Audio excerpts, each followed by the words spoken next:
আমার খুতবার শুরুতে সূরাতুল হাশরের 20 নম্বর আয়াত তেলাওয়াত করেছি। এটা মুখস্থ আছে অনেকের, আছে না?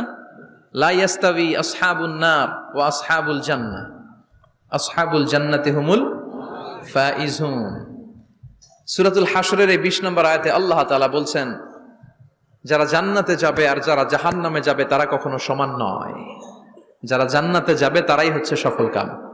সুবহানাল্লাহ পড়েন। এখন সিদ্ধান্ত আপনার নিতে হবে, আপনি কই যাবেন, আমি কই যাব।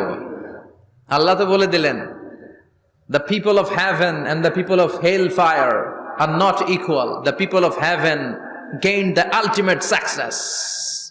সর্বোচ্চ সফলতা অর্জন করেছে তারা, জান্নাতি হয়েছে যারা। ঠিক কি না? সফলতার মানদণ্ড আল্লাহ কোরআনে অনেকগুলো দিয়েছেন। কোথাও বলেছেন قد أفلح المؤمنون الذين هم في صلاتهم خاشعون, সফল হয়েছে